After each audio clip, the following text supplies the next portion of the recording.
Hello there and welcome back to my channel, or if this is the first video of mine you are seeing, then welcome. I am trying out these new Huda Beauty eyeshadow palettes. These are the Creamy Obsessions palettes. We have the greige and the neutral brown.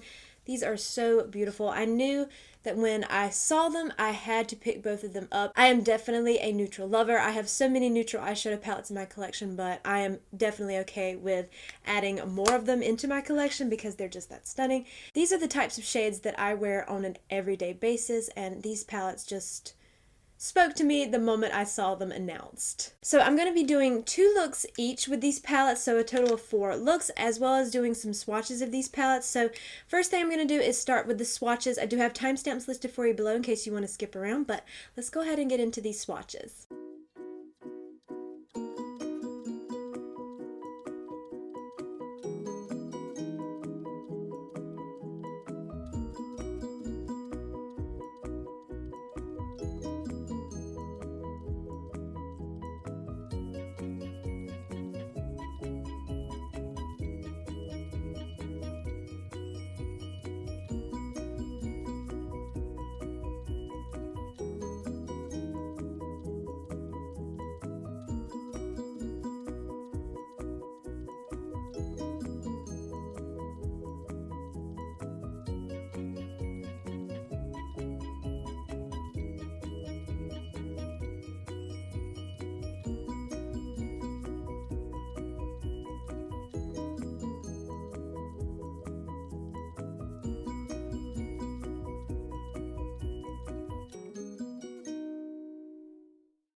I'm going to start with this shade right here on a blending brush from e.l.f.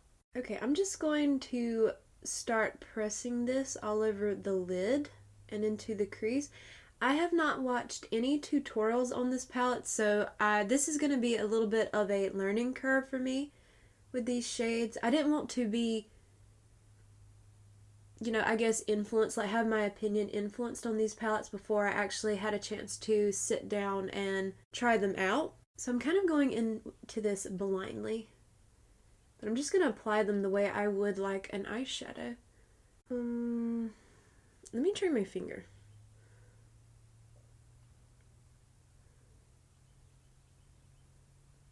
Yeah, that looks better with a finger than it does the brush. I feel like it looks a little more smoother.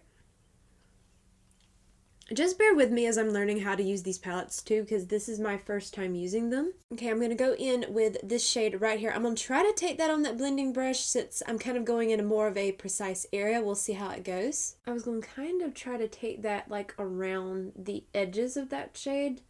So I didn't know if I could really do that with my finger.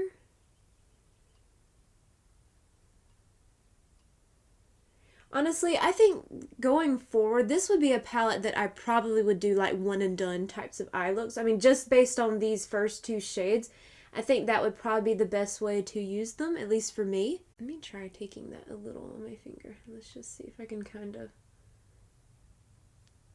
go around the edge a little bit of that shade. I think that works. I think that they're really... Of course, I mean, I know most cream shadows do work better with a finger anyway, but I was just wanting to see if I could use a brush.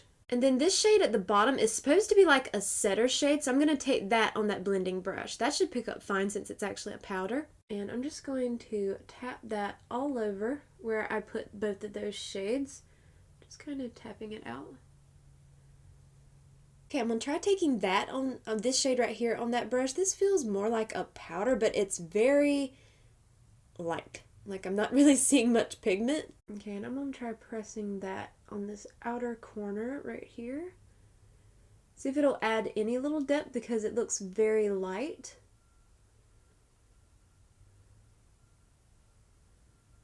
Yeah, it's adding some. It's not a lot of depth to it, but it's adding a little bit. Okay, I'm going to pick up this shade right here on a concealer brush from e.l.f. I'm going to try it just with no setting spray first and see how it does. Now that's pretty.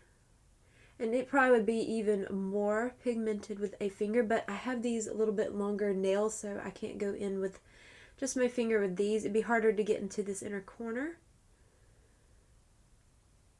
But honestly, just like that, it looks really pretty. It's like soft. Okay, so it's very, very soft. Now, I like that. This is a type of eye look that I would do on a regular basis. Let me turn down my lights a little bit so you can see, because I have a window open right across from me, but I do have my ring light on, so I'm going to turn it down just a little bit so you can see kind of what I'm seeing more so. I have to turn my light up a little bit brighter because it is a little dark in here. I'm hoping you can kind of see just how soft that is. So now for me, I like that. This is the type of look that I would wear on an everyday basis, but I feel like so far, now I haven't really dug into some of these deeper shades yet. I'm going to on this eye over here, but this side is really soft, but now I do like that. So let's move on over here and we'll use the other shades that I haven't used yet. Since most of the shades left are deeper shades, I am going to go back in with this shade right here. I'm just going to take that on my finger and put that all over the lid. Just kind of give me a good starting point since all the shades that I feel like are left are really deep. And this will give me kind of like a good starter, like a little good base. Okay, I know it's a cream, but I'm going to try taking this shade right here on a brush. Honestly, I feel like this palette probably would be a lot better if you had shorter nails and you can just apply everything with your finger. Of course, I don't know, you might have longer nails and you can easily apply these shades with your finger. I just struggle to get more of a precise application. That's why I'm kind of been just doing it this way. So now I love how soft that is, but I know that not everybody will. Like if you like more of a deeper eye look, more of a smokier look, I don't know, because that's really soft. You probably could keep building it up, but you know how, if you've watched my videos in the past, you know that I like to keep my looks really soft. I'm going to take this shade right here on that concealer brush from e.l.f. I'm not going to spray my brush or anything. This feels kind of like a more satin shade, so I'm going to try it on a brush. I'm going to go in over here and put that all on the beginning portion of my lid. Kind of like a satin shimmer shade a little bit. Okay, I'm just going to do some mascara and the rest of my face and I'll be right back to do the lower lash line. Okay, I'm going to take this shade right here on a small angled brush from e.l.f. and I'm going to run that on this lower lash line over here. I didn't pick up too much of this shade. I kind of wanted to still keep it a little soft. So I'm going to place most of the pigment on this outer half of my lower lash line. You know what, I might flick it out just a little teeny bit, like just a little, nothing extreme. Then using that same brush, I'm going in with this shade right here and place that on this lower lash line over here. Kind of wipe some of that pigment off. That's a little bit.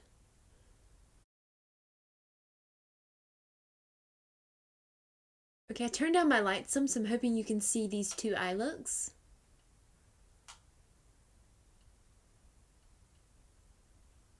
Okay, just right quick, I've zoomed you back out so I can just show you what's on the rest of my face, but please ignore this blush. I don't know what happened, but it started to like pull away. You can see my foundation underneath, like it's very, very patchy, and I don't really know why because I've used some of these before and I didn't have that issue with them, but I have this little sample card of the Glossier Cloud Paints. This one was in the shade Haze, and I don't know why it wouldn't stick down. it just has like, it's so patchy, and I don't know why, because I didn't have that trouble when I used the shades Puff and Dust, so I'm not sure what happened. But then I tried to kind of fix it by topping it with this Re-Love by Revolution. This is their Duo Blush and Highlighter. This one is in the Sweet shade. I just tried to top it with this blush a little bit just to kind of help. And then on my lips I'm wearing the Rare Beauty. This is like their little liquid lip balm, and this one's in the shade Nearly Mauve. But I don't know what happened with that blush. But I just wanted to show you right quick the rest of the face. I am going to give my final thoughts on this palette after I try the other one. I want to try them both and wear this all day to see how the shadows perform. I will say that I like this look better than this, but that's mostly because I just like how much more brighter this is than this side. I'm just not really a fan of like kind of smokier shades like that all over the lid, but I was trying to use all the shades in the palette so I can get a feel for it and say that I've used all the shades and see how they perform. But I want to see how they last all day, and I'll give my final thoughts after I have tried the other palette too. So I'm going to be using the neutral brown palette today. I'm going to be doing 2 different eye looks with this palette, and it has been 2 days since I filmed the demo for the greige palette, so I did get a chance to use that palette again off camera, so I definitely have some thoughts about that palette, and I'm sure this will probably be the same experience, but I will share all of that at the end of the video. I will have timestamps for you below again, just in case you're curious and want to skip around. But let's go ahead and start these 2 eye looks right here with this palette. But before we get into that, I want to show you how pretty these nails are. Like, these press-on nails, I'm using this as a background so it'll kind of focus on them really well. These are the Kiss press-on nails in Pepper. They're like a, you know, like cow print. They're white with brown spots. But I took Olive & June's Quick Dry Polish in the shade Point, Pointe. I'll have all of this listed and linked for you below. And I put just 1 coat over the top, and I love how you can still see the cow print peeking through, but it's just pink now. I love this so much. I really love that, so I just had to mention it right quick. I'm going to start out with this shade right here. I'm just going to take that on my finger. I noticed that these creams, they definitely apply better with a finger. I'm just going to put that all over the lid, all up into like, pretty much all the way up into like my brow bone. It's hard to do this with these nails though, so I'd rather use a brush. I wish these worked better with a brush, but I found that when I used the gray palette, it did work better this way, so I'm just going to try my best to use my finger. I don't know if you'll be able to see. Can you see how it looks kind of... I'm hoping... I turned my lights down some. It's like it's sitting in a weird way, like it's like giving so much texture on my lid. Let me try using a brush, see if I can pat some of that, like pat some over it. Now, I will say I didn't experience that with the greige palette, and I've primed my eyes the same way I did with that one. I just used my Milani eyeshadow primer, and I didn't set it with any powder or nothing because I knew these were creams, but it's giving me like a weird texture all over my lid. Like, it looks like I applied like a really cakey powder. So that's already starting off on a bad foot, but let's keep going. I'm going to try taking this shade on a blending brush from e.l.f. and I'm going to see if I can pick it up some. I like the precision that a brush can give me better than my finger can. I mean, if I had shorter nails or no nails on at all, it'd be easier, I guess, but I mean, these really should work with a brush. Now, the cream shades that are in the Patrick Ta palettes, they work beautifully with a brush, and I just feel like all creams should, you know, they should be at that standard. They should work with a brush. Yeah, this does not look good. Like, it's wanting to stick. This one I feel like is even worse than the greige palette. I didn't experience this with the greige palette. Okay, let's see, keep blending, keep kind of tapping over that, let's see if I can. Then I'm just going to take this last shade right here and take that on a small angled brush from e.l.f. This is a lot darker, so I'm going to see if I can, like, line my lash line with it a little bit.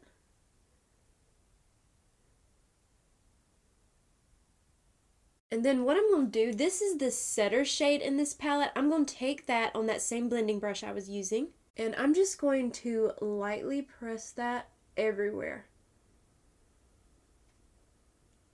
Because it's basically like a translucent powder almost, so I'm just going to kind of press that all over. And then using that same brush, I'm going in with this shade right here. A little amount just so I can just kind of scatter it around. If you've seen some of my favorites videos, then you'll know that this is kind of what I've been doing with Sparkle. just kind of lightly scattering it around. Okay, I think that's all I'm going to do on the lid on this side, so let's move on over here to a second look. I'm going to start with this shade right here. I'm going to try taking that on my finger and seeing what I can do. Press that kind of the way we did on the other side, just kind of press that all over the lid and up to the brow bone. I'm going to take this shade in the middle on a blending brush from e.l.f. and I'm going to start stamping that. I feel like this is probably going to give me basically a same look as the other eye. And these are different shades. Yeah, it's basically looking like the exact same thing, even though these are different shades I'm working with. I'm going to take this shade again on that same brush. This is the Setter shade. And I'm going to lightly press that over what I've done so far. I will say that based on the looks I did, the first two looks I did with the greige palette, the Setter shade kind of is important. But I'll talk more about that in the end after I finish these eye looks. And then I'm going to take this shade on that same brush, just kind of like I did the first shade. This shade is a lot more flaky. Like, I noticed that in a swatch, so that's why I'm only wanting to pick up a small amount of it and scatter it out. It's very pretty when you scatter it out, but it was a little chunky when I first swatched it. I'm going to go back in with this shade right here on that small angled brush from e.l.f. And I'm going to line the lash line on this side too, just to even that out. Honestly, they look so similar on the eyes. You can just, the only thing is this shimmer over here is a lot more subtle. It looks a little bit darker in here, but not by much. So they basically look like the same eye look. But I'm going to do some mascara. I'm going to finish the rest of my face and I'll come right back and do the lower lash line. I'm going to take this shade on a small angled brush from e.l.f. And that shade I'm going to run on this lower lash line over here. Well, I'm seeing some pigment, but it looks like this is also a fairly light shade. Then using that same brush, I'm going in with this shade right here. Also, I am so sorry about the audio for that last clip. That was entirely my fault. I completely forgot to hit record on my microphone. That's what I get for having a separate microphone, because see, I don't have one that attaches to my camera yet. I just have one that I have to plug into my computer. And I forgot to hit record. So I am so sorry about that last clip. Luckily, I still have the sound from my camera, but it's not as good of a quality, I should say. But so I'll try to edit it as much as I can to make it sound as decent as possible. But it should be, I'm hoping that it was just a relatively short clip that I missed, so it won't be too bad. And here are these two looks all done, even though they look the same. Okay, what's on the rest of my face? First, I do want to mention I have this highlighter on. This is from Wet n Wild. This is their Mega Glow Highlighting Powder in Bloom Time. Then for my blush, I'm wearing this is the Relove by Revolution, the Duo Blush and Highlighter. This one is in Sweet. I'm just wearing the blush today. I was using that other highlighter. And then on my lips, all I'm wearing is this NYX Fat Oil. This one is in the shade Follow Back. That's all I'm wearing on my lips. Also, I feel like my voice is going to start sounding funny. Allergies are really kicking my butt.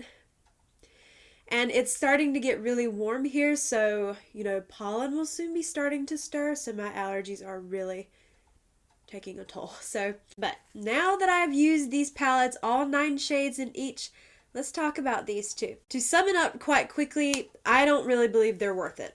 These were like $32 each. Personally, if someone told me that I could have that money back and bought something else, I would have bought the 2 palettes that she has. They're 9-pan palettes, but they're all matte powder palettes. I would have honestly think I would prefer them because one's a cool tone and one is a warm tone, and I think I would have been a lot happier with those 2 palettes than these. Because when I used the greige palette, I've used this one, well, 3 times now. Like, I did 2 eye looks the first day, and then the second day I did kind of like 2 shades in this palette to kind of do like a one and done, just add a little bit of something extra on top with one of the shimmers. they crease. Now, I will say that the setter shades in these palettes does help keep the creasing down to a slight minimum. The first two looks I did with the greige palette, the look I had on this side, I didn't use one of the setter shades and it looked so bad by the end of the day, and I had completely forgotten to take a picture and show you. But please believe me when I say it was so badly creased, it looked awful. The side that I did use the setter shade, it looked a lot better. So I do think that if you have these palettes, the setter shades in these palettes are important at keeping that creasing down. For me, it still did crease, and if you have really oily eyelids or, you know, hooded eyes or any kind of creasing in your eyes, they're gonna crease on you. Or I feel like they will. They did on me. So personally, I don't think they're worth the money. And even wearing it like as a one and done. I mean, if it's going to look creasy by the end of the day, then is it really worth spending $32 on these just to have one and done looks? I don't really think so. So these are not my favorite. They're not the worst palettes I've ever tried, and I will definitely try to keep getting some use out of them. If I have to set them with an even heavier face powder or something to see if I can keep the creasing down to a minimum, I will do that. But all in all, I just don't really think they're worth it. I think really if you were looking at them and considering it, I'd say look at Huda's other palettes, because I think her powder 9-pen palettes are better than this, and her larger palettes are definitely. So I'd say that if you were looking at Huda Beauty for any kind of eyeshadow, I say really go for any of her other palettes, because I just don't personally think these are worth it, especially not with a $32 price tag each. I just think there is much better out there for your money. But I do hope that you enjoyed today's video, and if you did, I hope you will please consider leaving a like, a comment, or subscribing if you haven't already, and please make sure to follow me over on Instagram at Jessica Dearly, and I hope to see you in my next video. Bye!